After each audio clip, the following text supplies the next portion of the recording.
Because let's say I have been lonely for a very long time, which unfortunately I have, and I constantly just keep thinking about sex and thinking about women. Every time I look at a woman, I'm just thinking, oh my god, there are like 15 different ways we can have sex right now. How do I make this happen? Welcome to the Dialectic. Now in our new studio, your co-host Anirudh Garg and Daniel Chi. Nice, he finally said it on time this time. All right, so today we're going to be having an extra special episode, which is me explaining to everyone what politics is. Now, the collective eye rolls that everyone has, I can understand. Politics is incredibly complicated, super stupid, but completely necessary. And so understanding politics is a very, very important because politics itself not only dictates what type of laws and legislations are made, but more how we organize ourselves as a society and what decisions we must make. Before we have any discussion about politics, we have to first understand what we care about. This is something very important. These are our axiomatic beliefs, beliefs that we have absolutely no justification for. A good example of that is, I like pie. No matter how far back I go, I can never give a justification beyond I like pie. If I say I like pie and you ask me why, well, I don't really have a rational reason. I can say I like the shape. You could ask me, oh, why do you like the shape? I can say I like circles. I like this.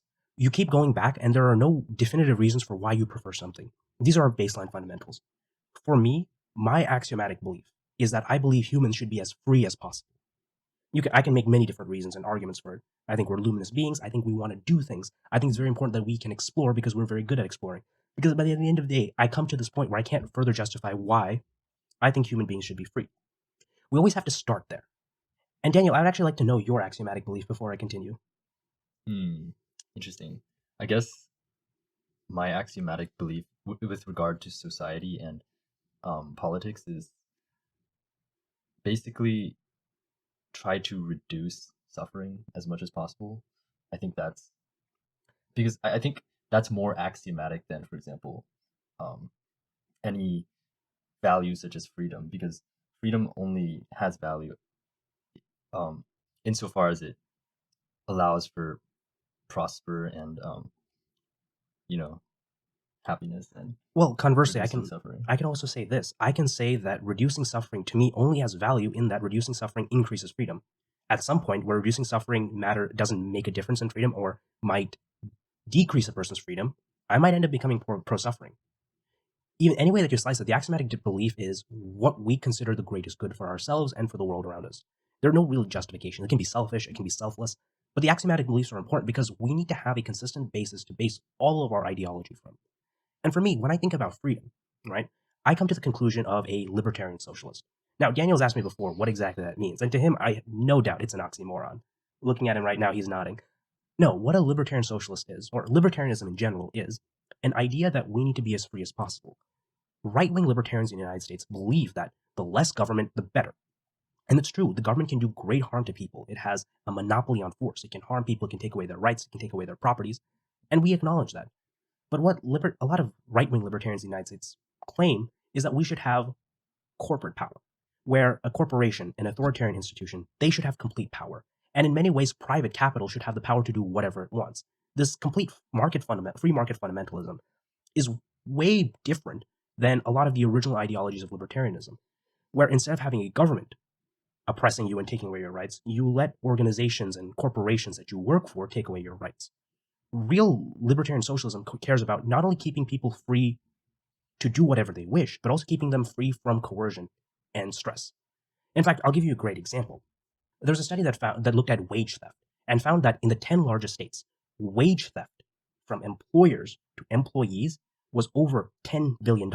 That far eclipsed all burglaries, all robberies, and all other forms of petty theft in this country. We can make laws legislating against those, being tough on crime, trying to stamp out corruption. But those types of thefts, not many people are willing to take the effort to. Your rights are just in danger in your workplace than in a government setting. So when I come to my ideology of libertarian socialism, I care about making people free no matter where they go. When you are powerless, you are fundamentally unfree. Because if you are powerless, people will exploit you. People will take advantage of you. Which is why there are some complications in my ideology. Children, for example, I don't believe they have the right to be as free as possible because children cannot consent. They cannot understand the world around them. And so we create systems to educate children. The line of 18 years old being an adult is very arbitrary. But that ends up being where I come and draw this line. Because ultimately, when we're talking about freedom, I'm thinking about it from a broader social level. And I want to think about maximizing the most possible freedoms. I am fine with creating safety regulations that prevent someone from making an unsafe house that could catch on fire after a couple of years. That is a freedom taken away, but it guarantees people the right and freedoms to live in that house without that fear. It's about maximizing both positive and negative freedoms. And so this is how I view the world. And any policy that I take place will be in the vein of maximizing freedom. A good example for a policy that I support for this exact reason is universal healthcare. Getting healthcare in the United States is incredibly difficult. And with the mass problems of this hybrid, sometimes private, sometimes for profit system that we have, Americans pay more per capita for healthcare than any other country on the planet, and we don't even get the best results. From an entrepreneurial setting, we need healthcare because if your healthcare is tied to your job or your employment, then it's very difficult for you to leave your job, especially if you're supporting a family of children or a spouse who may be sick, and start your own business. This was a real struggle for my dad when he wanted to start his own movie company. We had to constantly worry about how do we get insurance. We ended up paying through our wallets for quality health insurance that, quite frankly, isn't that all that quality, but incredibly expensive so that everyone in my family could get the medical care that they need. This is a harm on entrepreneurship and harm on human creativity and the freedom to create. So I would very much propose for the decommodification of healthcare so that we have a universal system to do such a thing. Now, Daniel, does this kind of make sense? Yeah. I actually have a few questions though. So, All right, can you first explain positive and negative freedom? of course. And sometimes I get these two confused. Negative freedoms. These are the freedoms that you are, well, these are the freedoms to do, right? A negative freedom of mine is to go and drive a car. That's a negative freedom. A positive freedom is something that is either given to you or you're protected from. A good example of that would be universal healthcare. If that is a positive freedom, that is a freedom that is given to me so that I can do other things. Now, sometimes positive freedoms come at the cost of something else. Obviously, if you have a universal healthcare system, you're going to be taxed more to pay for it. So there is a give and take. But an ideal system is balancing both the positive and negative freedoms. I see. That makes sense. Hmm. So, Daniel, I have a question. When you have your axiomatic belief of reducing harm and reducing suffering, could you not contend that in a world where all suffering is reduced, we might have negative outcomes? Um, well, so this is something I was thinking about, which is sort of our disagreement about what is the fundamental axiom of what makes a society good is sort of like the disagreement between deontology and utilitarianism. Because I'm sort of coming from a utilitarian perspective of reducing suffering. That is the fundamental. So reducing suffering is just basically like maximizing utility for everyone, right? But you're saying there's actually certain values such as freedom, such as I don't know, maybe there's others, but um, you even said that freedom, the reason why freedom is important is because if we don't have freedom, then you will be taking advantage of others, right? No. That is so power and freedom are two different things. If you are powerless, it is impossible to be free. To be free, you need some level of power. You need to be able to fight for yourself, to defend yourself. But freedom is not the same as power. See, I don't understand why freedom is so important to you in like other than its ability to make you flourish. Sure. And it's So, like, what if you had a society that wasn't as free, but people were much happier in it? so uh, can you give me a society like that? Not that I can think of, I suppose, but I guess I guess many conservatives would argue that, for example, sexual freedom, um, like, is actually antithetical to living a happy life. For example, like they they believe that you should um sort of stick with one person throughout your life, and that's Oh, like so sort of monogamy. yeah, monogamy and like marriage is super important. And if you sort of deny yourself the impulsive freedom to look for options and instead stay committed to this one thing, this one value of marriage and commitment, then you will actually end up happier. And so this is an example of freedom that isn't necessarily correlated with happiness. Well, so when I say that people should be sexually free, that doesn't mean that you should cheat on your partner all the time. No, that Yeah, means I'm not even talking about that. I'm talking about like casual sex. Well, that's their argument, for Right. So example. I think that for the most part, um, here's the thing, right? For when it comes to sex, people should have the choice about how they want to live their sex lives. If they want to live monogamous and that makes them happy, or hell, they want to be monogamous, they actually don't, but they do it because they have some religious authority telling them to do so. And I would say, yeah, I mean, make choices that make you unhappy, make choices that make you happy. In the end of the day, I believe that people should have the freedom to do what they want. Their happiness is second. Happiness is a very complicated thing for me to understand because happiness for many people is a mental state. Suicidality is much greater in wealthier countries, and we might be wondering why. Poor countries, you have a harsher life, you don't have resources, you deal with constant violence, constant famine, but there's a lower rate of suicide. So if we use suicide as a metric for happiness versus unhappiness, even people with good material conditions can be unhappy.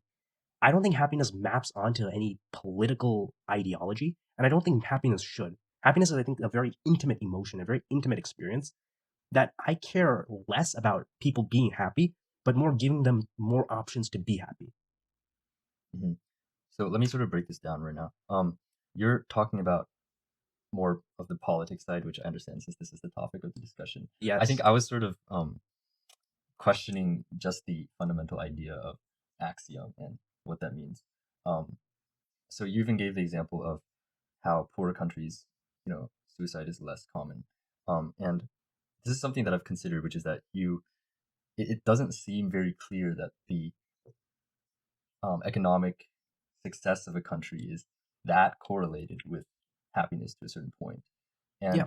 And if that's really the case, would you really say that you want an economically flourishing country? No, no, no. So And same with freedom. Let's say you map like freedom onto like an axis where you have like freedom in the x-axis and happiness on the y-axis, and you don't really find a correlation. Would you really truly think that everything, freedom is important? I care first and foremost about freedom. Everything else, that's like a nice add on. If the world fell apart but we were more free, I'd probably still pick being more free. Really interesting. So if you were in the Matrix, would you take the red or blue pill?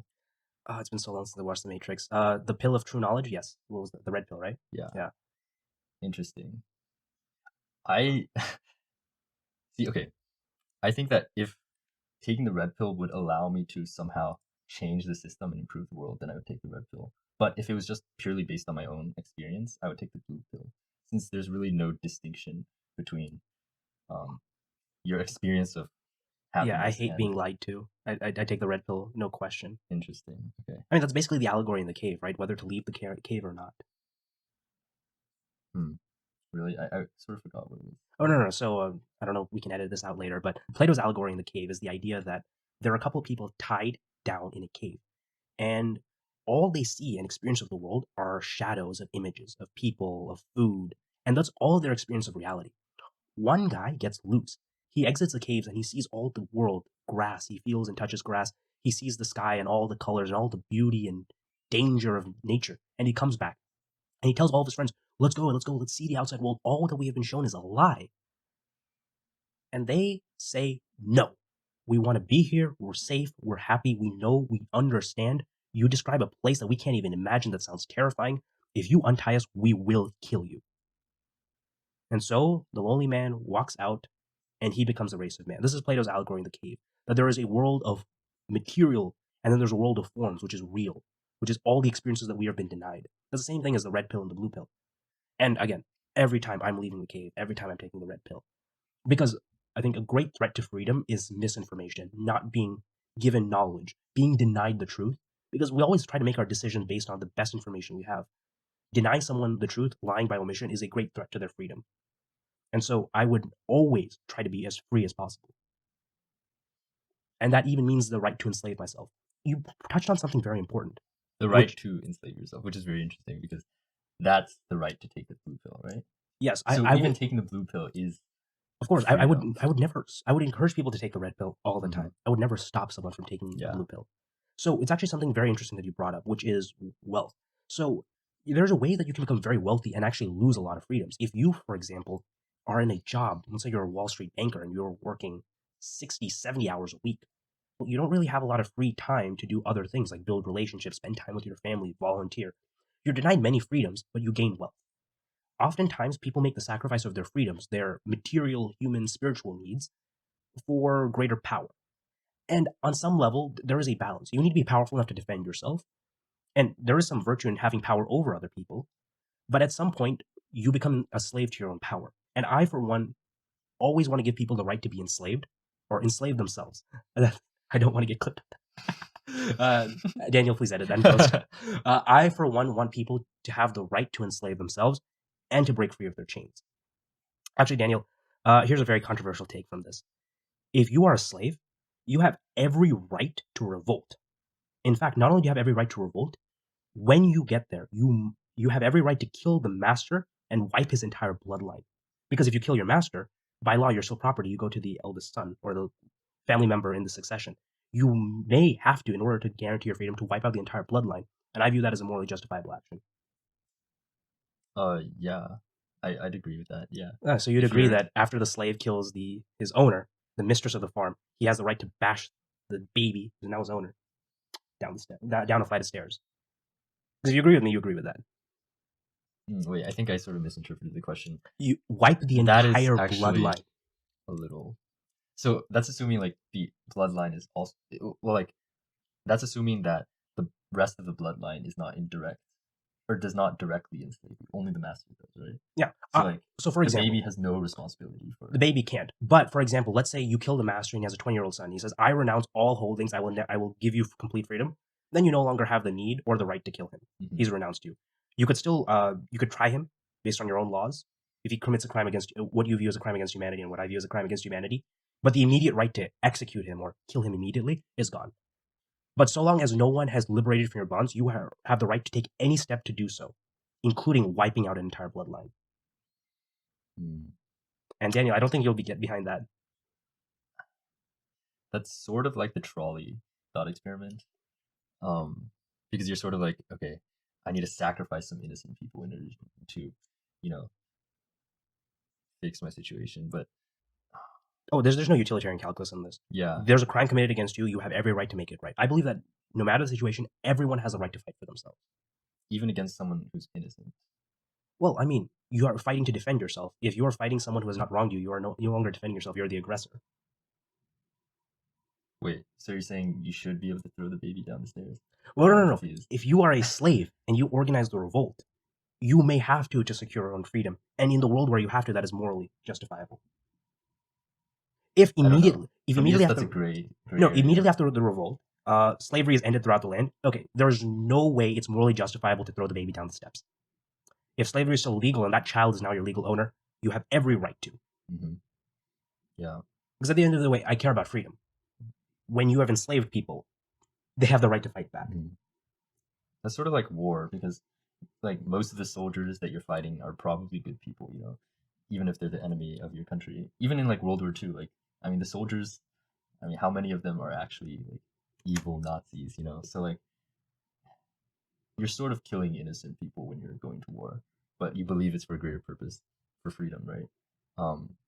No, so I don't know. that's the thing. So the moral thing sort to of a do, pacifist in that regard. no, the moral thing to do, anytime there is a war, is to make sure that once again there's an increase in freedom. If there are people who are fighting against you, and you know that okay, if I bomb this civilian center, it's going to cause this many injuries, this many casualties, this many people will die, this many people will be orphaned, this many parents will lose their children.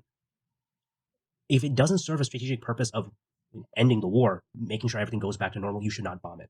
Which is actually something really sad that happened in World War II. The moment that the British had a stronghold in their campaign against Germany towards the end of the war, they bombed civilian storehouses, civilian warehouses in Dresden. And this was revenge for for the Battle of Britain and when the Nazis were bombing London. I viewed both actions as completely immoral because they didn't benefit the war effort and they caused needless harm and suffering to people. So again, even in war, you must do what expedites strategic and tactical means for ending the war as quickly as possible. For example, I believe it completely justifies for nations to band together to prevent a genocide. That every nation should, because that is a gross affront to human dignity and human freedom that must be stopped. Mm-hmm. Yeah, I'd agree with that. So going back to your original talk on your libertarian socialist ideology, Yes. how does that differentiate? How is that different from like just normal democratic leftist ideology? Because you're sort of saying you want to maximize both positive and negative freedoms, whereas, for example, just true pure libertarians only want to maximize negative freedoms, right? Yes. But isn't that what liberals slash Democrats want to do, right? They want to have healthcare. So I mean, I feel like I can't really figure out what's the difference between the two. All right, so I'll give you a lot of the difference happens in the margin. So, for example, something that I'm a big fan of is worker cooperatives.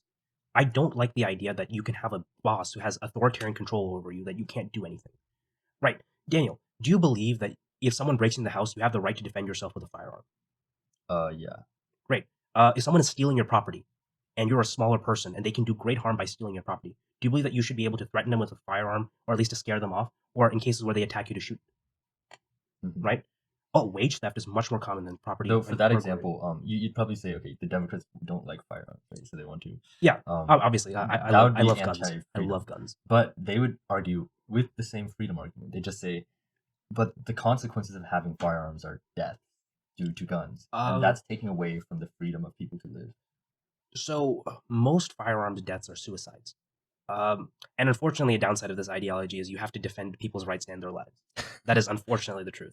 So if we actually talk about real gun violence, right? Mass shootings are so rare compared to like the casualties from mass shootings are minuscule compared to the total number of gun deaths. Most gun deaths are gun suicides.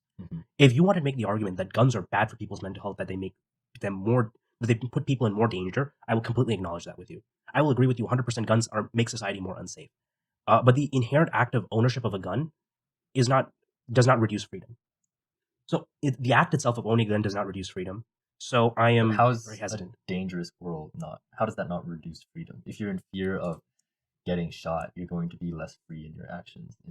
Yeah, so I think there's a big difference between, let's say, just the ownership. I would never be against ownership. I'm fine with terms of regulations such as magazine size, training. I'm a big proponent of saying, all right, if you want to give people guns, let's give them the best possible safety training, de-escalation tactics, training and education.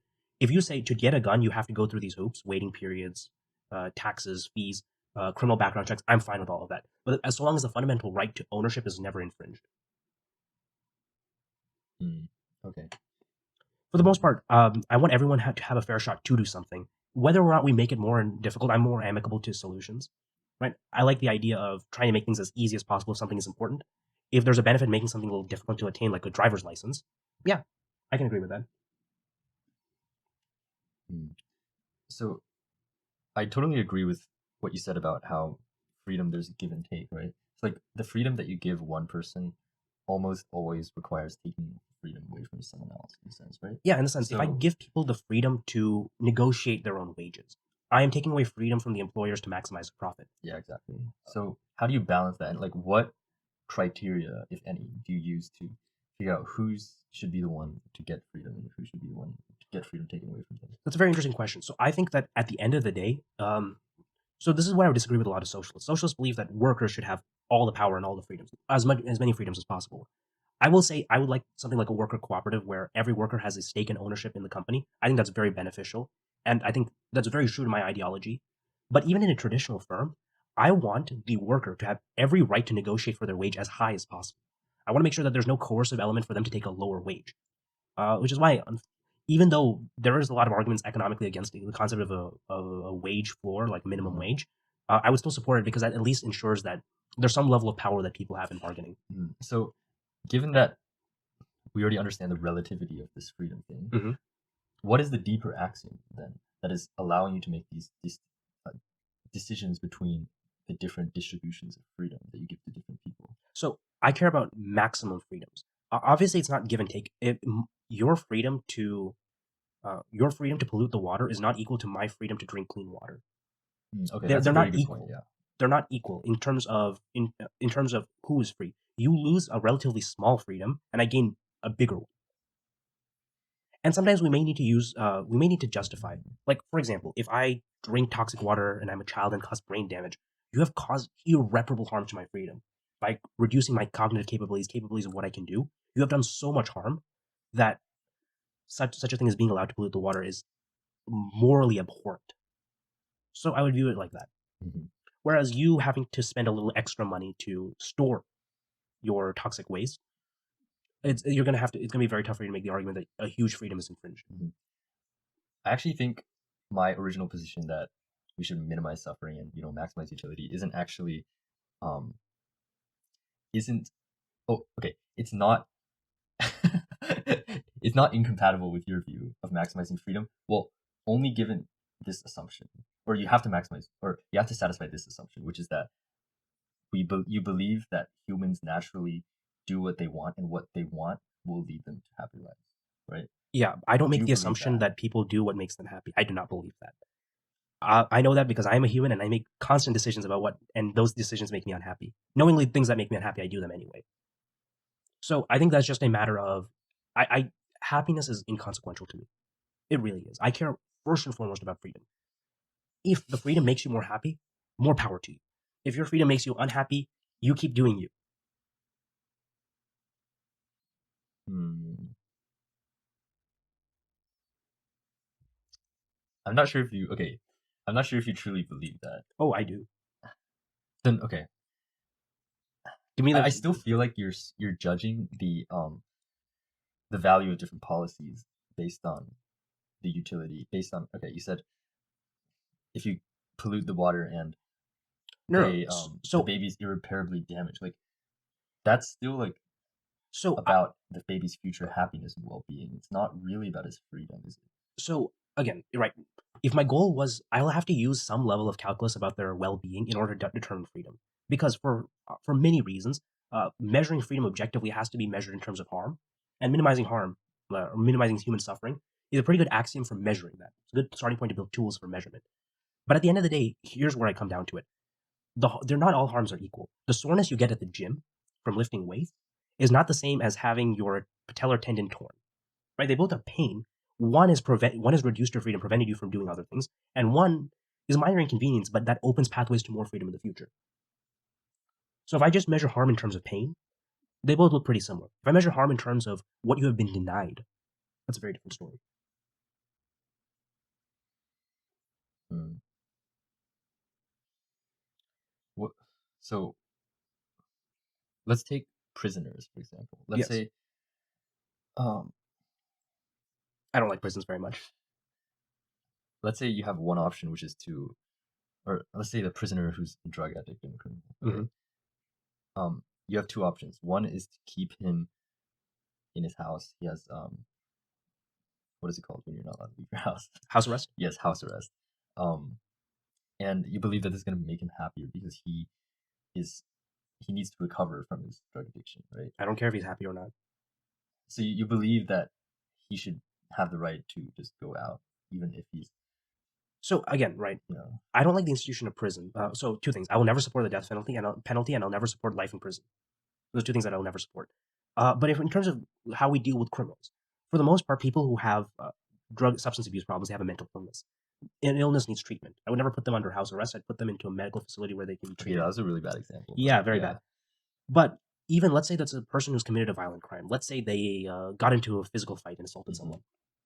Right? I think the smarter move is for them, one, to make amends with the victims, ask them to do community service, ask them to change their lives, be a better member in society, and also put them in through. When most people don't get angry and start punching each other. That's usually a deep-seated psychological conditioning that's on them. That's something we talk to them in therapist. We look at their condition. We try to help them. Right? People's environments largely take the bad decisions that they make.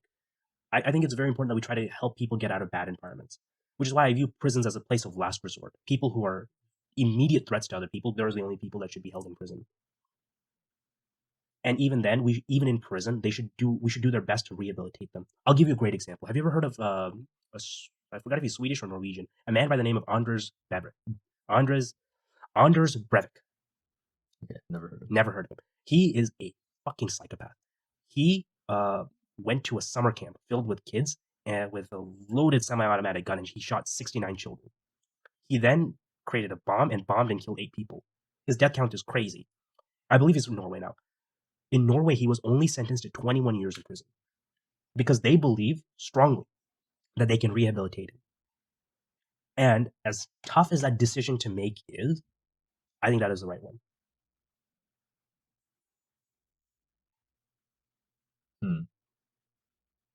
So again, this is like you're taking away the potential freedom of people who might get killed by him if he, is not fully rehabilitated. So, do you really think the freedom of him, leaving prison and entering normal society again is more important than the potential freedom of Again, that is so lost? the court said that if we believe we have strongly rehabilitated him, it'll only be 21 years. After 21 years, we'll look at it again. We might change our verdict if we don't believe he's rehabilitated. I think that's a right decision because I would much rather prefer a world where he is back to being a compassionate, normal member of society than one where he's just behind bars. I want my cake and I want to eat it too, essentially. But also we have to consider deterrence, right? So Yeah. if he's only getting 21 years in prison, then that's not enough of a deterrent, I feel like, to prevent other people from doing it. I feel like the punishment is not representative of the crimes that he committed. And so, You might be right there. So the way that I view deterrence is essentially like scaring people away from making a bad decision. Right? Simple way of putting it. mhm, Uh I would prefer a world where we didn't have to scare, we would just educate people and they made the right decision off of themselves. But I would agree for a world to maximize freedom, there would need to be deterrents. Like we would have to have fines for people who break the law to mhm, discourage people from breaking the law. And maybe prison should. I don't know if prison is a good deterrence though. I don't think it makes a very good deterrence. really, So, at least in the United States has the largest prison population in the world. yeah. We have more people in prison than the country of Mhm. North Korea and China. If we believe that prison would be a deterrence, we'd have the lowest crime rate in the world, and unfortunately, we don't. I mean, maybe America's unique, and we're especially Florida predisposed to criminality, but I don't think that prison is a good deterrence. If anything, I think prisons end up increasing crime because we have massive uh, recidivism rates in prisons, and a lot of people who go in for small crimes get pulled into prison gangs and go down a rabbit hole of committing Mhm. much graver crimes. I think prison might not be a deterrence; it might be an introductory course into crime. Yeah, that makes sense. Yeah. Hmm. So if it doesn't accomplish the goal of a deterrence and it unfortunately takes away a lot of people's freedoms, I don't support a lot of prisons. I would love to see a world where we abolish all prisons. I'd love to work towards that. But there need to be a lot of good systems and social structures in place to get there. Yeah, of course. So Makes Daniel, sense. does my political alignment make sense to you? Yeah, I think it does make sense. Um, though I think your axioms are a combination of multiple things, not just freedom. Though I think freedom is a big part of it. The axiom is very basic, but there has to be a lot of work done off of that axiom to create a good world. And that's the difficult part. You have to do a lot of work in order to make any type of political ideology that makes cohesive sense. There are so many people who say, I'm pro-life. They're pro-life, they don't like abortion. That's fine. They'll never support a child tax credit. They'll never support CHIP, which is children's health care from the government. They'll never support better sex ed for children so that we don't have teen pregnancies. They're pro-life, but they'll be pro-war. They'll be pro-death penalty. They might be pro-life, but they're not consistent across the board. Their axiom of maximizing life isn't really true. And in a world where you had to be consistent about that, you have to bite the bullet on some really, really unfortunate situations. And so ultimately, I encourage everyone who's watching to start focusing on how they consider politics and what really matters to them. Many times we play for teams. We have the same politics as the people around us. We do what our parents did. I want to divorce politics from purely the electoral strategy, Democrats, Republicans. I wanted to think about what do we actually value and how do we work there. Because I think when we're talking about solutions to things that we view as problems, we get along more than we fight. So now Daniel is going to explain to him his obscure philosophical understanding of the world. Ah, yes. I can't wait.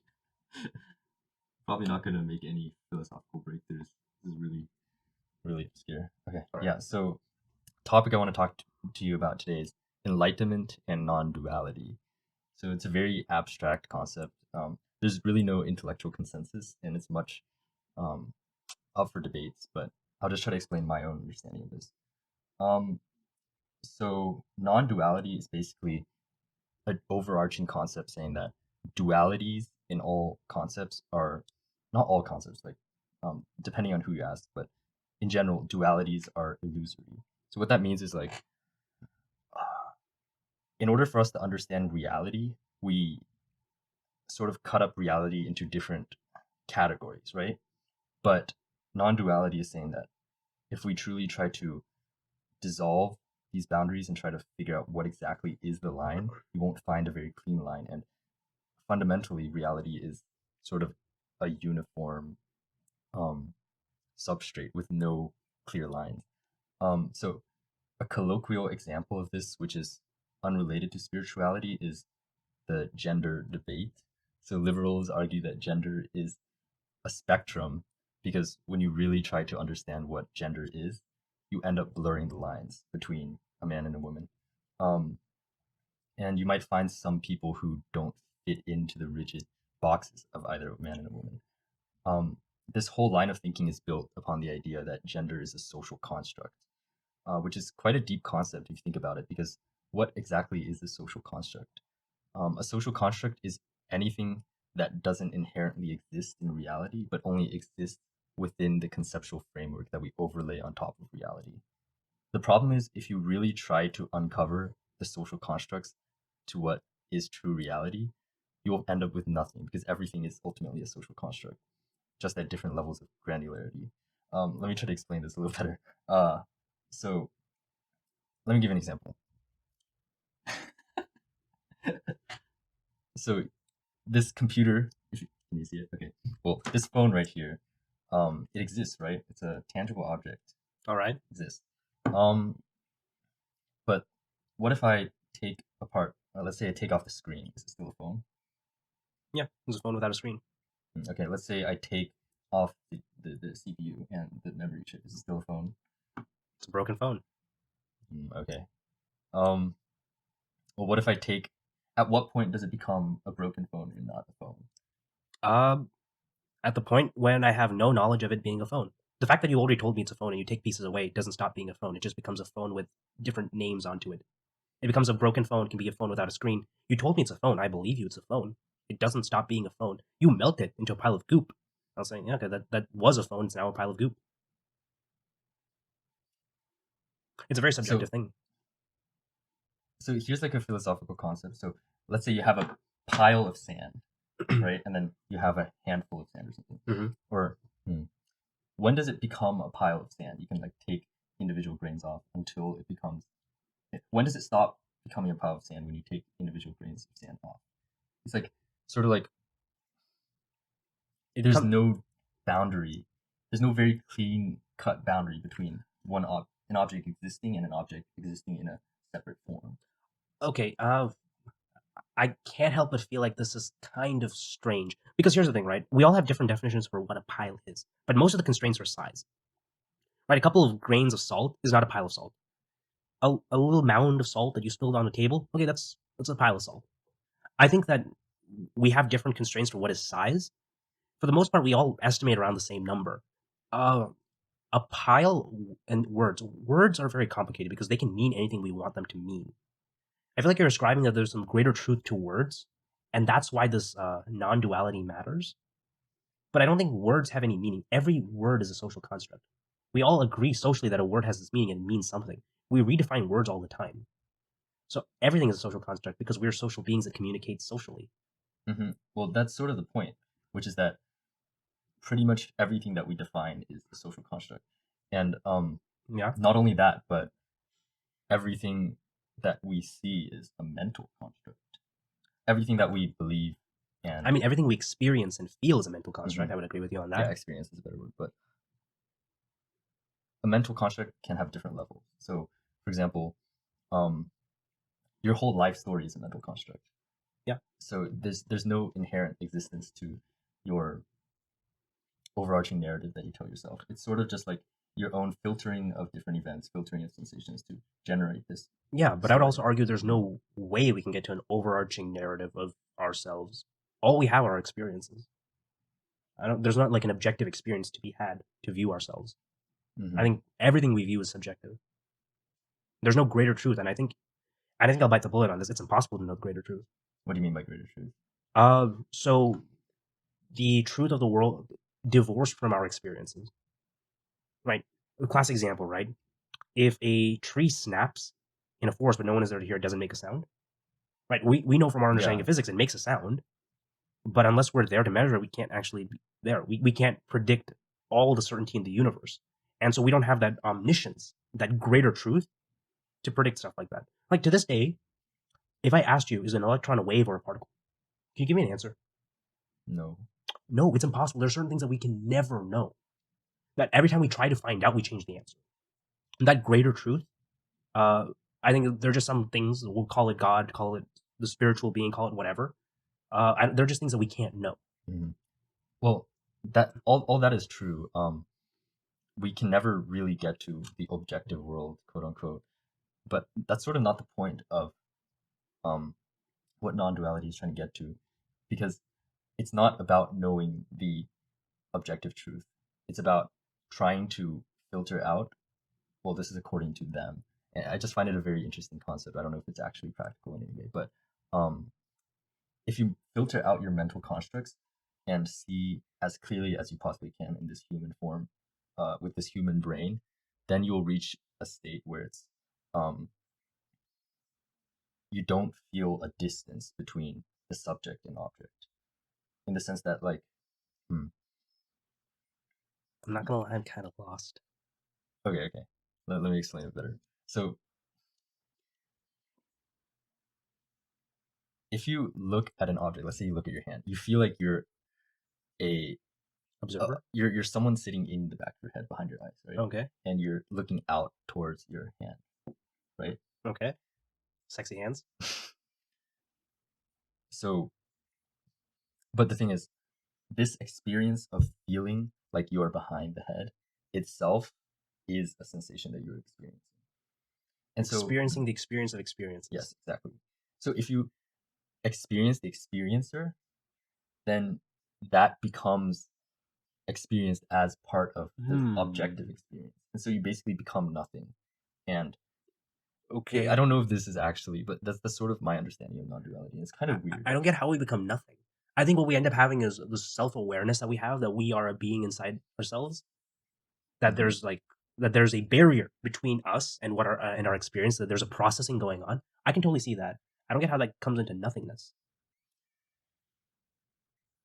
Well, I guess if you don't feel like you are looking out at anything, but instead there's only objective experience, objective in the sense that it's the object instead of the subject, then what are you? Then what are you? You're nothing, I guess. Or you don't really exist, because what are you then? Like, can you point out anything? I'm not gonna lie, I'm lost again. So you're Okay. saying, let's say this filter is a glass, Hmm. right? Whether the glass exists or not doesn't change the fact that I exist and that something on the other eyes, that I experience myself and something on the other side of the object. I experience some level of dissociation, and that's this glass is processing. Whether or not it's there is largely dependent on whether or not I'm focusing on it, right? Like for the most part, you're not thinking about this when I'm strangling in jujitsu. So you're saying that in moments when we're not thinking about ourselves, then we don't exist in Yeah, our experience, but we still exist. You're saying that. yeah, So you're saying metaphysically we still exist even if you're experiencing yourself. That yeah. makes I think sense. our essence will always exist. Like our essence is obviously restricted to our experiences and our senses, but our essence is always there. So if it's always there, the idea of whether this filter being important or disqualifying of our experiences seems kind of absurd.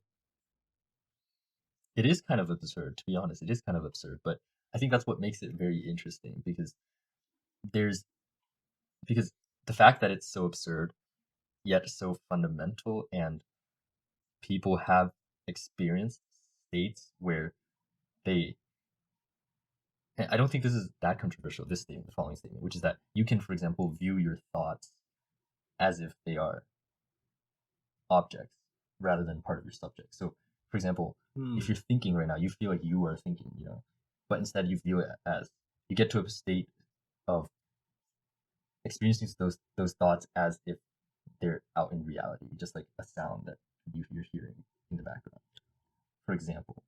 And then let's say, I think intention is a big hard block to dissolve. So, for example, like I have the intention of talking to you right now. Mm-hmm. That feels so intimately connected to myself. It's so in my head. Like Okay. this intention of wanting to talk. But you can dissolve it by really paying attention to the different feelings that arise with attention. And so once you dissolve that, it becomes um again like objective experience rather than you actually doing something intentionally. And so you sort of become just an experiencer behind your actions. Daniel, I feel like I'm too sober for this conversation. I mean, I'm still trying to understand what your overarching point is, that there is this intent or this experience that's happening.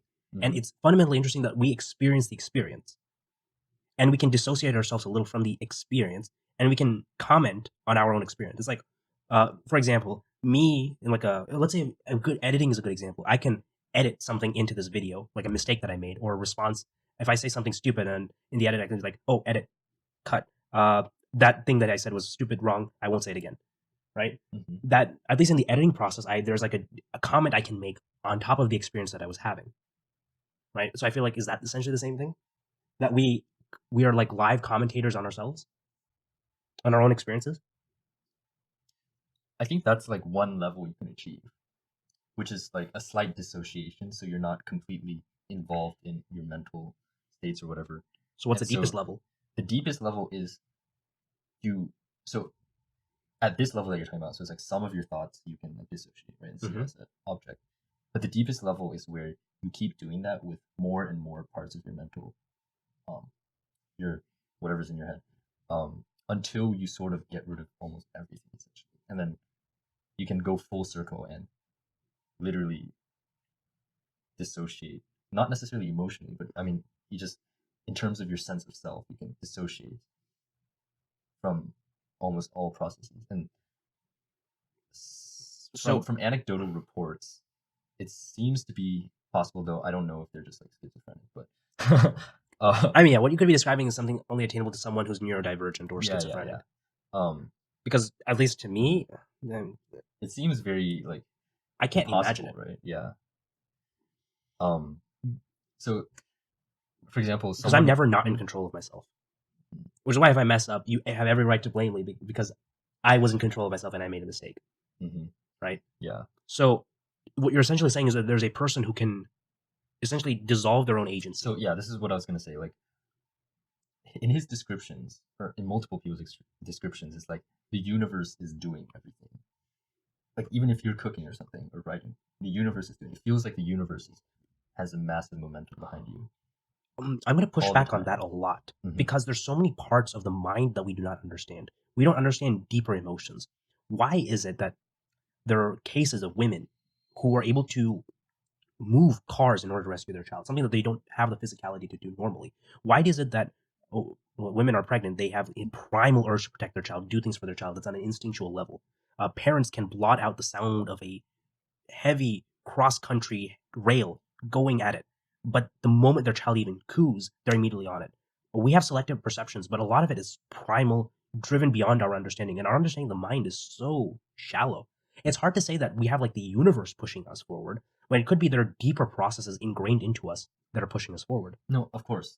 Like that's sort of the point, which is that even these primal processes, which are in your brain, if you that doesn't mean that those primal processes are your actions. So, for example, like if somehow um, I implanted a chip in your brain and Mm-hmm. literally turned off your self awareness and you started murdering people and I took it out, like is that your decision? It's still mediated. Or let's say like I changed the chemicals in your brain like magically. Mm. Like that doesn't, just because it's in your brain and through primal processes doesn't mean that experientially it's your doing. So like Mm. the universe includes you, like you're part of the universe and like you're connected with the universe, right? So like when people when they say universe is doing your action, it's just saying that you are not attached to any of these processes and claim that they're you, and instead it just feels like it's happening. Um, I don't know because obviously someone's hacking into your brain or drugging you. There's an outside force that's controlling you that we know. If we dissociate ourselves and we go off of primal instinct, I mean, so long as we have the ability to suppress that instinct, it's hard to say that you're no longer in control of yourself, right? Because let's say I have been lonely for a very long time, which unfortunately I have. And I constantly just keep thinking about sex and thinking about women. Every time I look at a woman, I'm just thinking, oh my God, there's like 15 different ways we can have sex right now. How do I make this happen? Obviously, that's a primal urge. It's happening. To the women watching, you'll know. Yeah, you'll know. No, but it's obviously a primal urge, but I don't act on it. Okay. So obviously, I have some control to suppress that deeper motion. So if you're saying that I have no agency, I don't even have the ability to suppress things around me. You're effectively describing a person who has no control over themselves. It's literally all id. That's the only way I can think of it. I see what you're saying. But that's not necessarily true. So, for example, there are some drugs which cause you amnesia, right? Like you don't remember what happens. Mhm. I forgot what it's called. Well, I've heard stories on like Joe Rogan where this person literally took this drug and went on a date with someone. It's like they managed to like drive to the date, they managed to have a conversation and order food, and came back and forgot all of it. Like the guy texted her like, "Oh, that was such a nice date. I want to go on another one with you." And she's like, "What date?" So that's sort of like, Please tell me what that drug is and make sure I never take it. That sounds terrifying. yeah, but oh, wait, I think I remembered it. What is it? Shit, just forgot. Okay, come back to that later. But anyway, so it's not the case that just because you don't have a sense of agency that you'll become like a animal, a lizard who literally is going to do whatever. Because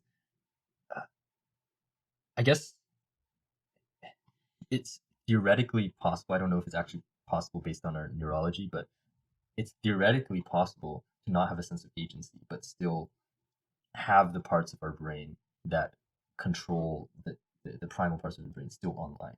It's not necessarily mutually exclusive.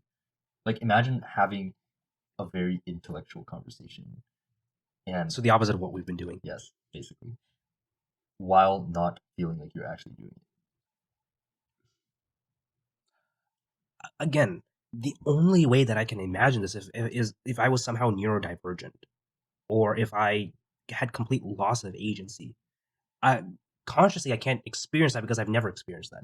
Yeah. I can't really understand that. So that's like my main question, which is like, is this number one? Is this even achievable?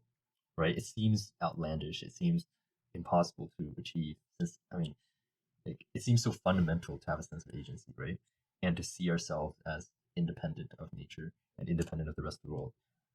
But people have claimed at least to achieve those states, and I really wonder if that's possible. And if it is possible, like I feel like if you brainwash people, you can get them into a similar state.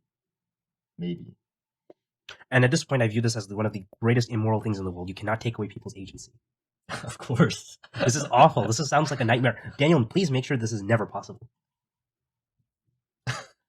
It should I not think be it's possible. fundamentally different from what you're saying, because you can still have the freedom to do what you want without agency. Because agency is just, I guess, Agency is controlling your actions. Is being accountable for your actions, controlling your actions. Well, what is the difference between?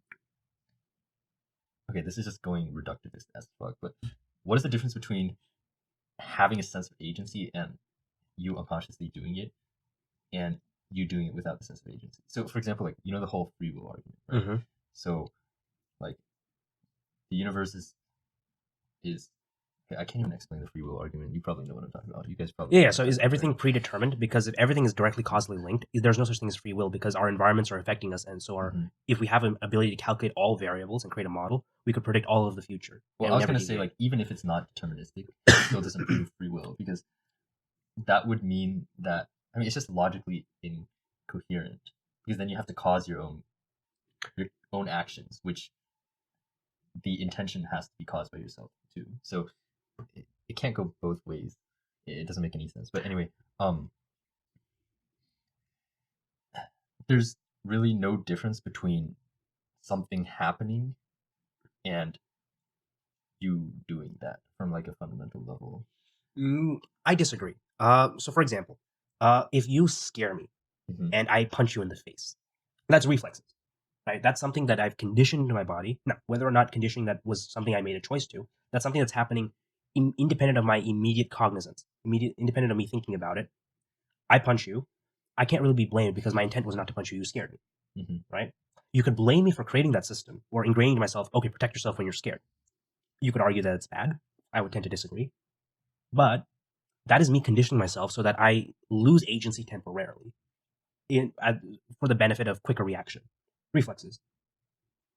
I mean, at the end of the day, I still have the ability to suppress those or retrain myself. But what if you act normally and you Mhm. act as if you normally do? Like, let's say you right now don't have agency. Like, is that a problem? Or you don't have the sense of agency, but you're doing exactly what you would have done without a sense of agency, or close to that. It's not Wait, like so you that become like means a. like I'm in a trance where I'm going on autopilot. That sounds terrifying. Not really. I think that's not necessarily negative, because have you ever been like in a flow state where you feel effortless in the sense that you don't feel like you're doing it? Like, at least, okay, I can't talk about this, The but way I describe the flow state to anyone is that there is no lag between my intent and my action. That's how I think of the flow state. I think that I wish to do this and I'm able to do it. Whether that's when I'm writing, whether when that's rolling in jujitsu, whether that's me playing the guitar. I mean, the guitar one is very rare, but sometimes I just feel okay. I want to end this on if I'm like improving. I say I want to end this chord. I want to resolve this chord in a cool way, and then I just automatically get there. Like I made the intent and it was there. Everything went smoothly. I consider that a flow state. I agree. But I think flow state is not completely agent free, right? I mean, It is the there's no it is the there's a slight sense of agency. it is the maximization of agency. Really? That is how I view the flow state, where there is a one-to-one between my thoughts and my actions, my intent and my outcome. There is one-to-one.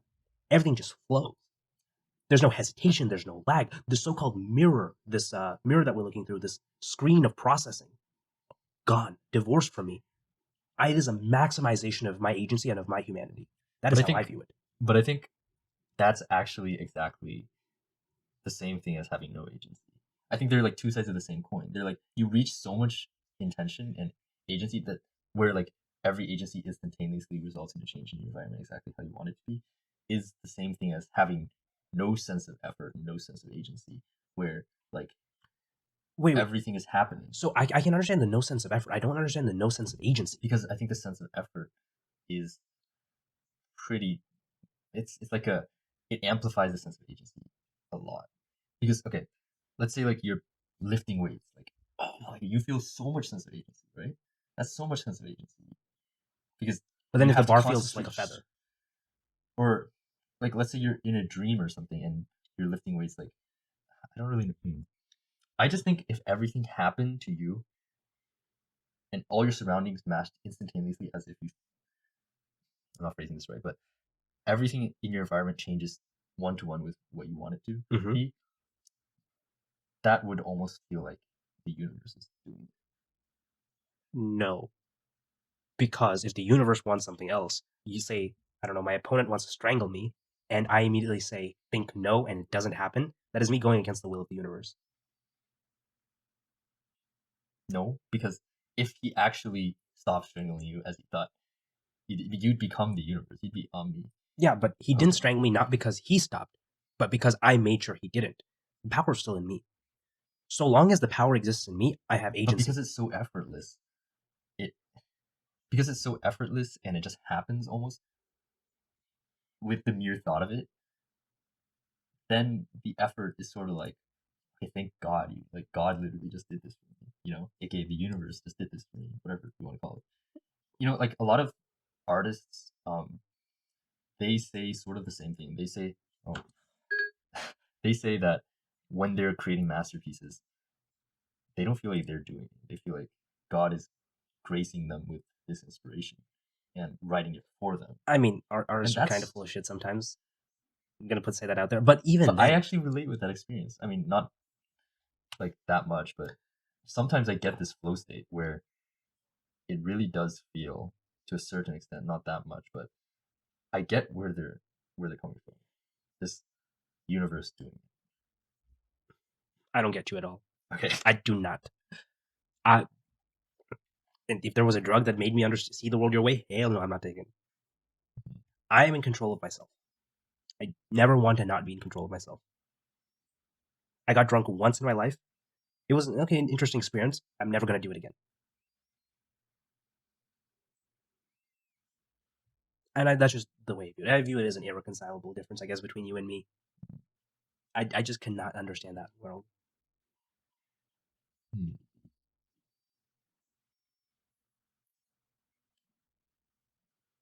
So it's very interesting because one of the people who described this experience, he still lifts weights, but he describes it as if the effort that I'm using is the effort of the universe. Did he get stronger? He actually, I mean, he's really strong. He But is, did he get stronger? well, he's like older now, but like he still looks really jacked. Pretty sure he's like almost as strong as he was in his prime. Yeah. So But I think there's a difference. Facts over feelings. If the weight actually increased, okay, there might be some truth to that. Weight didn't actually increase, and it was just a feeling.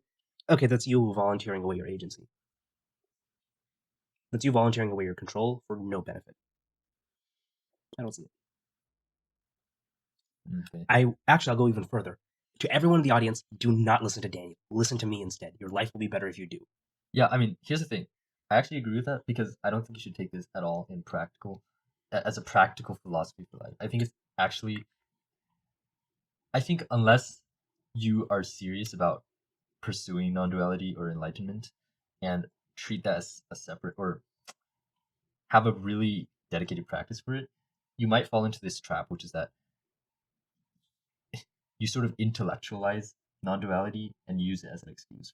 So, for example, like let's say you did something bad, right? You'd be like, oh, it's the fucking universe, something like that. Like, Yeah. you can intellectualize things that are antithetical to your pursuits and being a good person. It's called being delusional. Yeah. Yeah. I'm generally against delusion. People have agency. You are responsible for your own actions. Make good decisions. Yeah. So this is actually like, at least in Buddhism, they call it the two truth doctrine, which is saying that like, okay, there's this fundamental truth that you're like trying to realize, but at the same time, in your practical life, you should follow like the values of society, such as which is sort of based on agency. Yeah, I think I never understood Buddhism, so it would be kind of weird for me to say this, but I reject all of Buddhism. Really? I mean, ultimately, there's nothing I get from Buddhism that changes anything that I'm going to do. I've not gained a new perspective. I think it has some really profound insights, though it's so hard to implement or even because a lot of the insights are like I said, counter effective to the utility of an insight is almost always greater than the profoundness of the insight. That's why I would say it. So Buddhism has nothing for me. I guess you're not a philosopher. No. See, the thing is, I find some of these insights interesting, like on its own, even if it's not practical. So I like art in terms of philosophy. I like looking at art. I love looking at politics. But at the end of the day, if I don't get something out of something, I don't really care about it. I get nothing from the teachings of the Buddha, other than like what not to do to be a good dad. Like he was a terrible dad. That's what I get from him. I really want to do a silent meditation retreat because people come out of it with a very different headspace. So one of my old yoga teachers, he went to a yoga retreat, and in it he took a vow of silence, and he almost quit after the first few days. But he made it through the entire week, and he said that changed his entire life. How to change it? He said that he felt more in control of himself. He felt happier. A lot of his neuroticism and worrying of the future went away, and he felt, despite not talking to anyone around him, he felt more connected with people around him. And I think there might be some truth to that. I kind of want to try it one day. Yeah. So I think that sort of goes back to this concept of like the mental constructions, because when you're on the silent retreat, at least when you're meditating, which is what you do the whole time at the silent retreat, you're sort of, disassociating and objectifying your thoughts. So they become less delusional or able to delude you. And so you're able to see reality slightly clearer. And that gets rid of so many neuroticisms. So yeah, that I guess maybe that convinces you a little bit about the utility of these ideas. Possibly. Again, right, I'm open to being proven wrong. I don't know everything. I'm kind of an idiot sometimes. If this ends up being beneficial, I will agree with you. But at least the way that you've explained it to me, I don't really see a lot of utility in this. And what I can see is just a lot of people being delusional and excusing their own failings. I feel like a lot of spirituality ends up becoming a bludgeon to escape your responsibilities. Yeah, I agree. The thing is, I took a view of this from a more deep level in the sense that like that's like the end goal. But on the way, there are many more practical uses for this, which like your yoga teacher explained. Maybe. Yeah. Again, I would love to dig deeper into this in the future, but I think unless you give me some hard-backed scientific studies, it's going to be very difficult for me. The scientific studies are actually really strong on this. Then why didn't you lead with that? because this is like more like I was trying to be like philosophical and delve into the fundamentals of this philosophy, but from practical, I could do one on practical. Do that next time. Yeah. All right. So now that we're not talking, now that we went from talking about things that weren't practical, let's talk about something that's actually practical, something that I care a lot about: misinformation. More importantly, how to stop it. All right. We live in a time of unprecedented knowledge. A single issue of the New York Times has more information than the average person would come across in their entire life in the year 1820. Unfortunately, not all information is equal. The internet has made the spreading of misinformation so much easier, as our inability to combat the lies that surround us is woefully inadequate to the task at hand. Though this is a tough topic for me to ponder ethically. My biggest pet peeve is misinformation. I love it when people correct me if I'm wrong, and the easiest way to make me angry is by knowingly saying incorrect things. In my understanding of politics and ethics, I find I will fight to the death for a person to spread misinformation. Freedom of speech must remain unblemished in any conversation of fake news. The moment any idea or form of expression is barred from public discourse by force of law, we create the space for authoritarianism. Any country that doesn't have a version of the US's First Amendment is an inferior country. Suck it, France. I agree. Suck it, UK. That's more accurate. The downside of giving people freedom is the freedom to be morons. Here is a fact. We all engage in misinformation. On the podcast, I have said many things after further research that were proven untrue. Our breakdown of USC 263, I incorrectly asserted that marijuana was illegal in Arizona, even though it was legalized on November 3rd of 2020. I made a mistake and I own up to it. I promised my audience that I will be better in the future and at least not repeat that false statement. Other people don't have those same ethical convictions. Over the course of the pandemic, I've had to debunk a multitude of articles and videos. I had to convince my mother that Joe Biden wasn't a superhuman who fell down a flight of stairs and bounced like a rubber band ball. My dad received hundreds of WhatsApp messages pertaining to vaccine hoaxes and forwarded many of them to me. My parents were good people, but it's hard to not to take misinformation from your friends take information from your friends seriously. According to an article published in the American Association for the Advancement of Science, older folks are more likely to believe an article based on the proximity of the user who shared it with them than any traditional measures of validity. In plain English, they believe their friends over anyone else. On some level, I can empathize with them. They grew up in a world where the best source of information were the people they knew, not accredited scientific journals. We live in the amount of information they see online. We live with an amount of information that they see online as intimidating, and no doubt prevents them from delving deeper. Fake news is also sexier.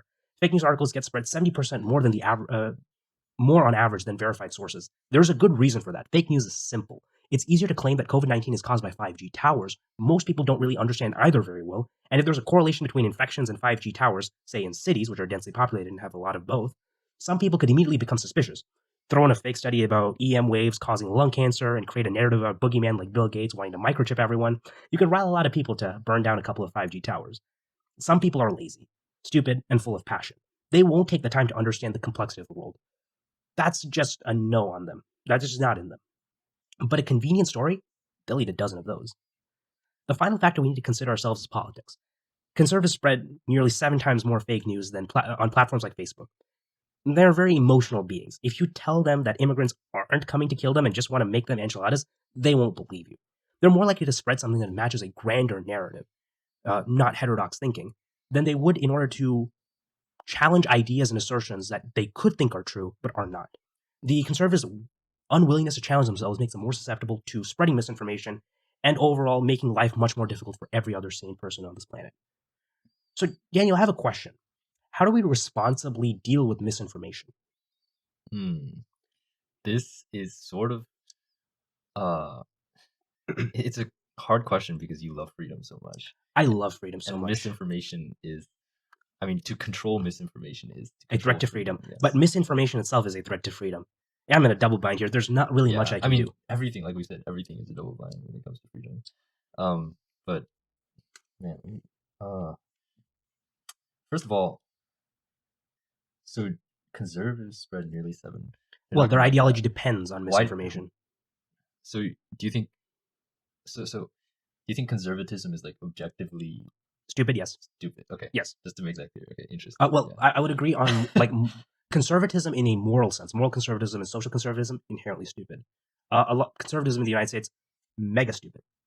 Okay, so you don't think it's just a a difference in values compared to liberals? You think it's like literally just unscientific, like For most people, yeah. Okay. There are some people who have genuine conservative beliefs because they have conservative morality, in which case they're just bad people. The way that I view most conservatives is either they're good people who are just really dumb and haven't really put a lot of thought into things, or they're fundamentally bad people and want to harm the world. And want to harm the world? Yes. Well, what they think is making the world better, but will fundamentally harm the world. Interesting. I feel like conservatives would say that about you. Oh, definitely. They have every right to. Which is why I don't spend a lot of time talking to conservatives on problems. I'd much rather just say, oh, you care about something? I care about something similar to that. Let's agree on this. For the most part, most conservatives don't have a consistent ideology. Like I told you before, right? People who are pro-life are not necessarily pro-life when it comes to ending wars or getting rid of the death penalty or making sure the children have enough to eat.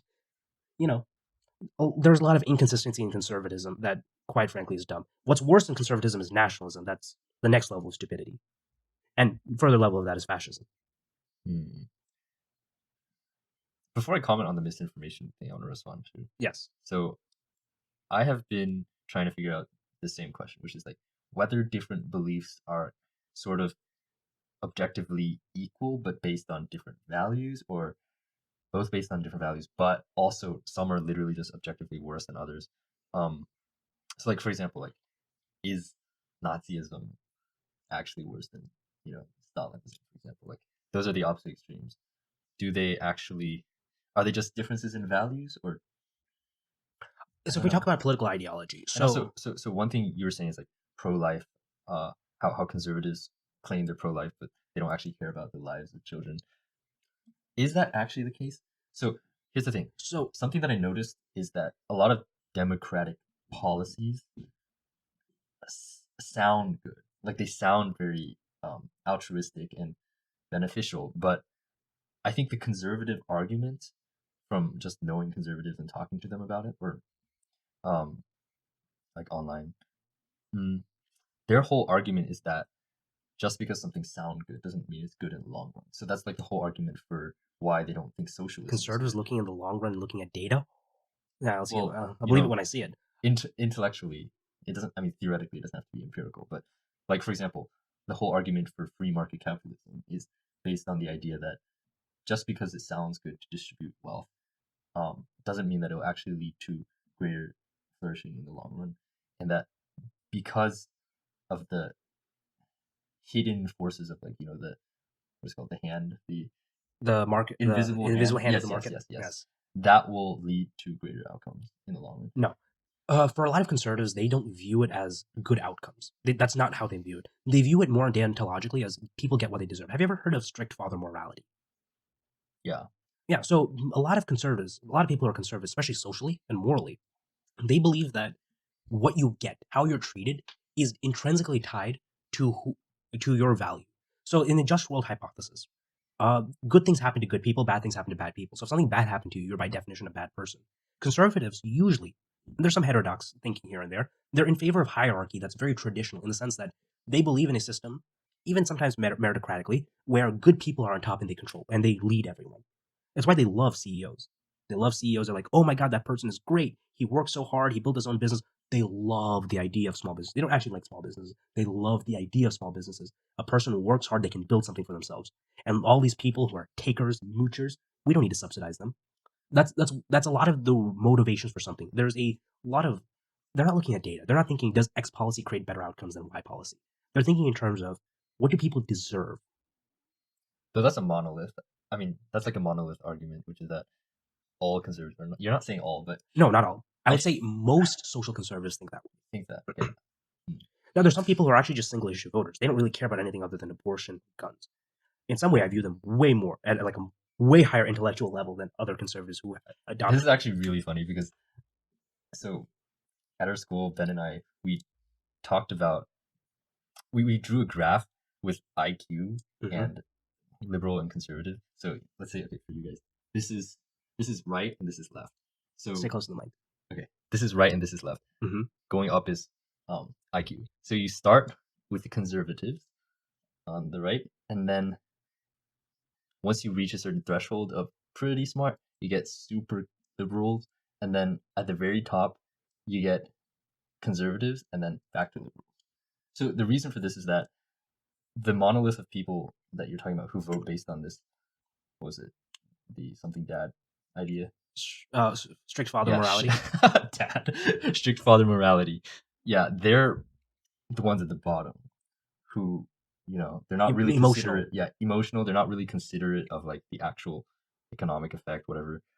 And then you have liberals who are aware of that, and they're like, okay, these people are too emotional. We need to think about things, um, more logically. And then, but they fall into the trap of being too empathetic and also having a similar issue as the conservatives, um, which is that they're not taking into account the possibility of positive effects through seemingly like worse policies in their eyes. Like some conservative policies that seem less generous might actually lead to better outcomes. So that's what happens. And then you have conservatives who see through that, and then at the top you have which we feel is probably the equilibrium. What is the actual best policy? That's kind of complicated, but Yeah, I don't buy that. Someone like Ben Shapiro, who's so-called an intellectual on the right, I think he's a moron. I'll debate him any moment. I think he's a complete moron. What he's very good at is he's very good at talking fast and spewing stupid things. He's very good at appealing. He's very skilled at appealing to idiots. I But think you should debate him. I would love You to should call him out right I'll now. call it Ben Shapiro right now. I mean, I'll debate Jordan Peterson. I'll debate Really? anyone. Yeah, Okay. I mean, obviously I'm not going to I'd debate want to Jordan. debate anyone if I could, but I wouldn't win probably. I don't know. Debating people. Oh, I would never debate Jordan Peterson on psychology because you probably know more than me. Yeah. And I don't think I have major disagreements with him there. But no, anything that I would have disagreement with, I'll defend myself. And if I lose, I'll accept it. I'll take it like a man. But I'll debate. No fear. But no, the problem with conservatives is so they find it okay in order to spread misinformation because honestly, and this something has to do with I guess your argument of lower IQ. Oh, it definitely could be that they don't trust authorities. They're anti-intellectual. It's pretty common. That might be why they're more susceptible to believing grand conspiracies that they're these elites, lizard people who are using universities and Dr. Seuss to control all of us. I can No, totally there's see that. definitely like actual valid reasons that they just extrapolate from. So like there's definitely like bias at the universities. A huge bias. Is there a bias against maximizing human well-being? No, there's a bias against conservatives. I mean, there's a bias against stupid people, and you can kind of interchange those two things. I mean, I think well, you don't really go to like a super liberal university, but I go to a university. I don't think UTD is like that. No, it's pretty liberal. I mean, the culture. I mean, I just think so. I think there are certain ideas, conservative ideas, that you cannot really say very. I mean, you might Name get kicked one. out. Okay. Oh, that get kicked out? Yeah, there are totally. There are plenty. Like Name one that isn't actually pretty bad. Name a decent conservative take that's unoffensive, doesn't really harm anyone, that would get you kicked out of a university. no, but that thing is unoffensive. So like, why does offense? So Okay, remove offense. Something that's true. Something conservatives believe in that's true that would get you kicked off a college campus. I fail to think of those.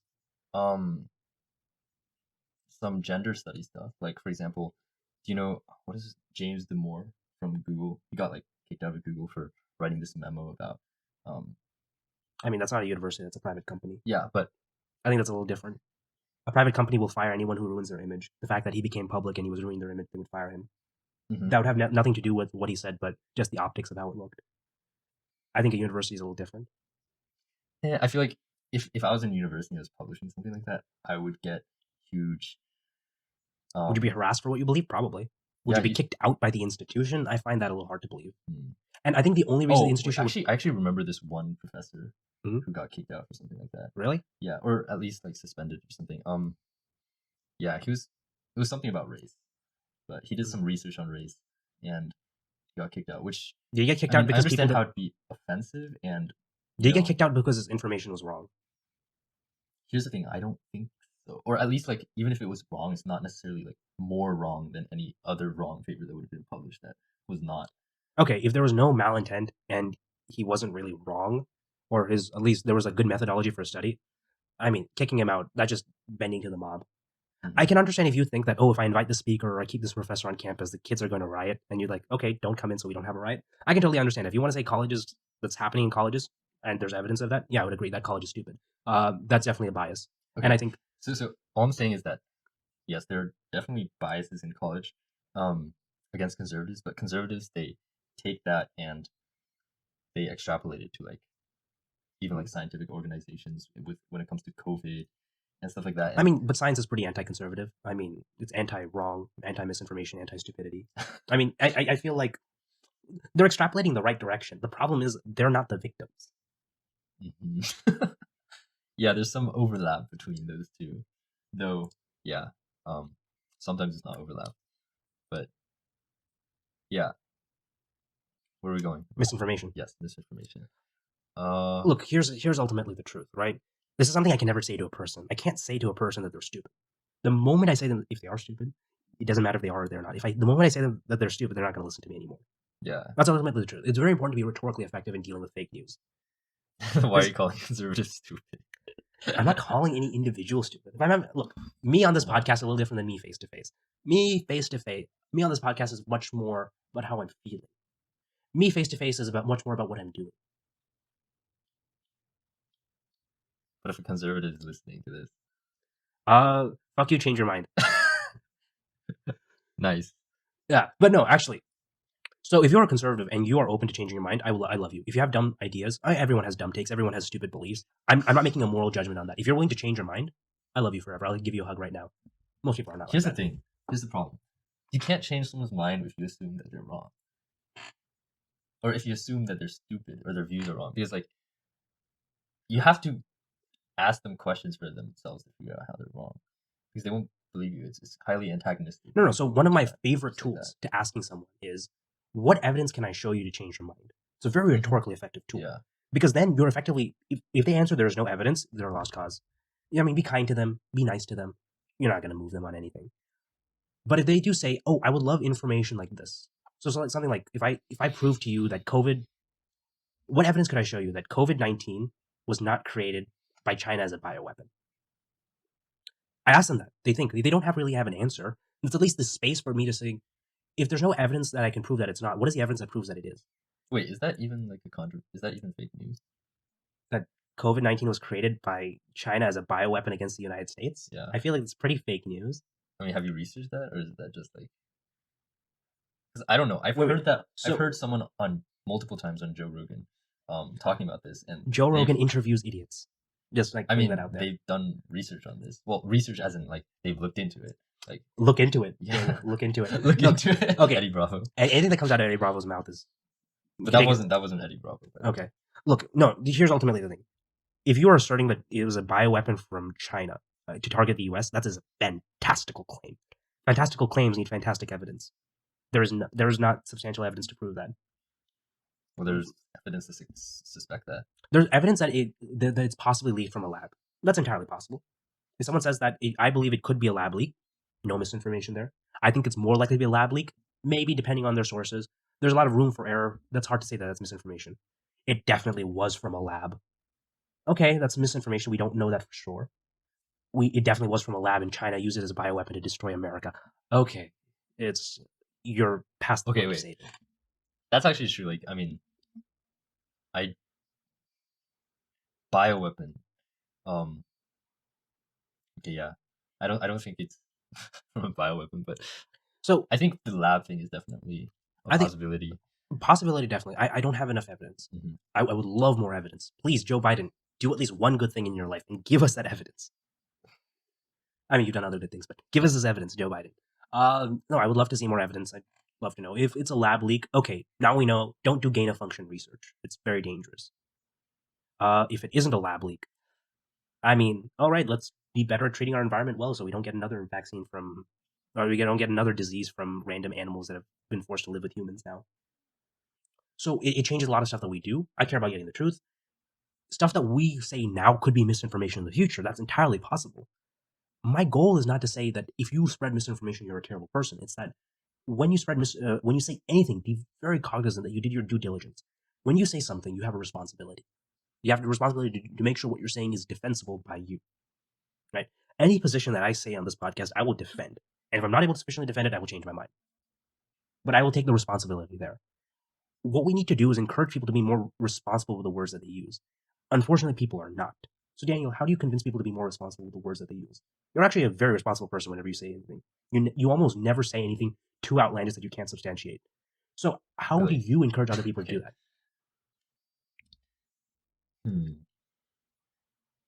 because I I've been a actually total watched failure this at it. podcast. You know someone called Julia Gale? His name She sounds has a kind of really familiar. awesome YouTube channel with some. She's a very rational person, but Mhm. she talked about something called the scout mindset, which is basically like when you're trying to figure things out in the world, you should be a scout. So like, let's say like back then you had um different roles that you'd play in a tribe. Like you could be the warrior, you could be the farmer, you could be the scout. Mhm. So the warrior is meant to just protect whatever he loves. So that'd be the village, right? And then the scout would be someone who just goes out trying to search for things. Mhm. And in the intellectual sphere, you should want to be the scout and Yeah. searching for the truth rather than the warrior and defending the truth. Well, I guess I mean, The warrior defends something tangible, right? That's no different than a political activist, a person trying to make a difference. mhm. Now, there are a lot of political activists who have misguided aims. I'm trying to think of a liberal who had dumb takes. Sure. The movement to ban guns, or yeah, I guess ban guns. If you're an activist against guns and you say, okay, this is a great threat to people, and you start saying that, okay, mass shootings are very common, and they are very common, but that making guns illegal will stop that.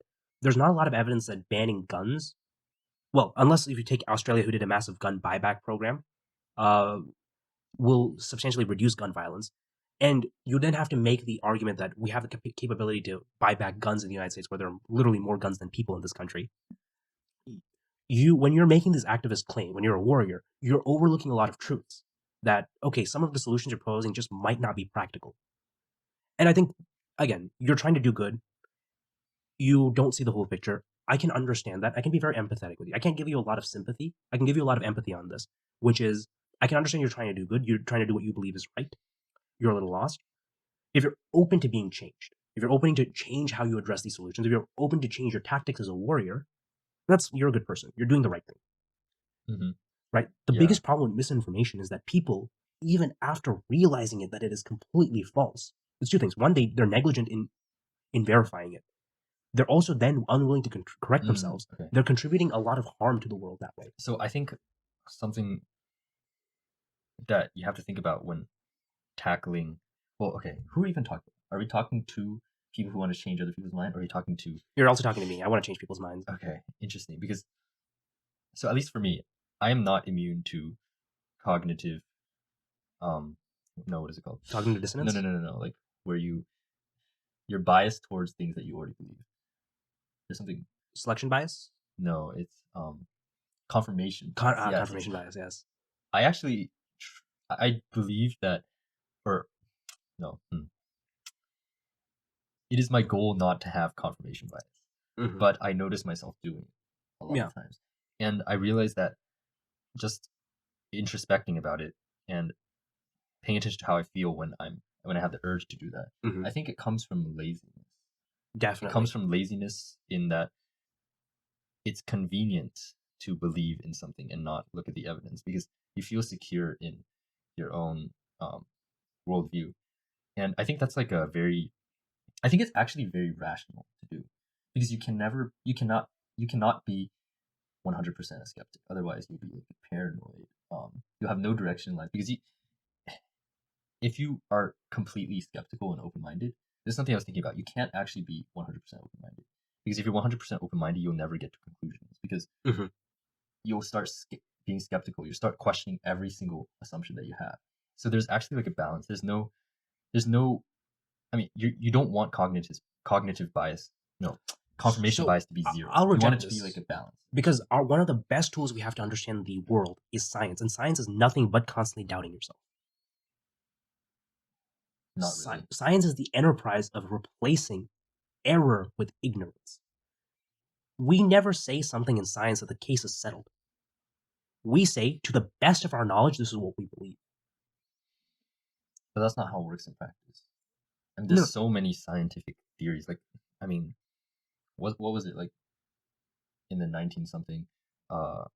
Doctors were saying cigarettes were good for you, right? Yeah. So to the best of our knowledge, we thought cigarettes were good. Our knowledge changed. Our recommendations changed along with it. Mm-hmm. But we always have to test and always be skeptical of ourselves, everything that we believe. And when we get different results and get enough of them that are replicable, we change what we believe. We're constantly doubting ourselves to do the right thing. The same thing happens in jiu-jitsu, right? You can never think that you're good. Because the moment you think that you're good, you have that arrogance. You'll never actually be good. There's always more to learn. There's always more to improve. The moment you say, I have mastered something, you have stunted your growth. Same thing with Here's science. where I disagree, which is that even though you're saying this, you don't actually believe it. No, I believe this entirely. If there's a scientific consensus that came out that what's something that I hate? I hate avocados. I absolutely hate them. Hate them with a undying passion. If scientific evidence came out that avocados would help me with I don't know, reducing the risk of brain injury, I'll eat them. Speaking about brain injury, though, let's, for example, you have to come to a conclusion eventually. You have to. Well, the conclusion comes now. I'm How do I always put in a this? concluded place, but I'm willing to change my conclusion. No, but like, what? To what extent do you question yourself? Like, are you spending 5 minutes a day researching? Are you spending 10 minutes a day searching up? Is this really true? So Like, I have there's a level of I have a open-mindedness rule. that is crippling to yourself. I have. I've actually, I feel like at one point I was way too open-minded, and I think I still might be, because I consider too much. I consider, like, So you're describing paralysis by yes, analysis. paralysis by analysis, sort of. Okay. There's paralysis by skepticism. So I think we need to draw the line of what level. There's like obviously an optimal marginal return on analysis. Obviously, you're an economist. You can calculate this. Obviously, if I spend all my time reading every obscure scientific journal, I might not necessarily get significant more understanding of the world than if I just read the latest meta-analysis. Right? Obviously, there's some You know marginal what's utility. interesting though? I think the conspiracy theorists actually probably might be more open-minded, actually, in a sense, because they're the ones looking at the obscure papers. They're the ones looking at the obscure opinions and bringing them to light. No, they spend a ridiculous amount of time researching something, but they're so stupid and dumb at researching, they always come to bad conclusions. So I guess another thing you have to consider though is, so even if you're super open-minded and you spend a lot of time researching and questioning your beliefs, you still might be led astray to the wrong conclusions, because you can be motivated, you can be asking yourself questions and looking for answers with the wrong motivation. You might be looking at it Like prove to me that Bill Gates isn't a lizard person. or Bill Gates not a lizard person. where I was going is, it's like, how do I say this? Like, let's say you unconsciously have this desire to come to contrarian opinions. And so unconsciously, when you're questioning yourself, you might, move towards crazy conclusions, even though you think you're just trying to be objective. I mean, yeah, there are definitely some contrarians are definitely susceptible to this. And a lot of people are susceptible to contrarian thinking like this. But I think this is ultimately the problem. We, as a rule of thumb, we have to put our faith into people who know more than us. We do that whenever we go to a doctor. We go to that every time we go to a car repairman. We put faith in people who we think know more than us. Sometimes they turn out to be scams, right? People put a lot of faith into Dr. Fauci, and then after his emails leaked, we found out, okay, some of his deeper motivations and some of the horrible things he was willing to do. Well, what were they, by the way? Oh, so you remember the controversy about masks, right? At the beginning of the pandemic, he basically said, "Oh, masks don't work. Don't buy a mask." That was a statement. It wasn't because at the time they knew that masks, the best scientific evidence that masks didn't work. The best scientific evidence was that masks did have some impact on reducing COVID transmission. He said so because he wanted to make sure that there was no shortage of masks for frontline healthcare workers. So his intent, he lied for a good outcome, what he believed, and that destroyed his credibility. Now it's very difficult to take him seriously because he wasn't being truthful to us. So at some level, you have to put your faith in some, and you might have to engage in some conspiracy thinking, right? Who killed JFK? I'm pretty sure it's the CIA. It's a mild conspiracy theory. Well, there are like many conspiracy theories that turn out to be true. Yeah, there are. That's the thing. So that unfortunately emboldens a lot of idiots. But it's amount of doing investigation. And look, the reason why I'm quick to judge on conspiracy theorists, I think it's wrongly because as a society, we are not very lenient with people who are wrong. We don't give people the right to be wrong. So when we tell people that they're wrong, they double down on their bad decisions. Yeah, that's sort of like, okay, me in jiu-jitsu, if someone's going too hard, I'm afraid to do better. Because I'm afraid that if I, for example, like try to pass their guard they're gonna sweep me so hard and like bang my head, you know. So I like just like I just like stay in their guard and like push A past. wise man once said, a person I trained So with, he said that I have an issue of suicide by bravery. So I go in, I get swept, I get yeah, so I snared. completely agree with you that you need to have an open hand, like keep an open hand for anyone who wants to change their mind. Look, I try to lead by example, right? If I say something completely dumb, I will own up to it. I will apologize. I say I said something dumb. I was wrong. I'll fix myself. I'll be very honest with you. I can lead Okay, by then example. then you probably shouldn't call conservatives stupid. Because if they, I mean, do you really think they're gonna like come and talk to you after that? I have a hard time believing the conservatives are not stupid. I'm open to having my mind changed. The shit that they say and the things that they vote for and the things that they support, it's really hard for me to not come to that conclusion. Now, I met a lot of conservative people who are very good people, very good to me, very kind to me. They're incredible people. But the moment it came about thinking about broader ways of fixing problems, they made all the wrong decisions. And I think that, again, intelligence is skill specific. You might be intelligent in interpersonally dealing with people. Maybe you're very good with your hands, very skilled in certain things. You're bad at solving large scale problems. I'll own it. I think you know that. I'm very stupid when it comes to jiu-jitsu.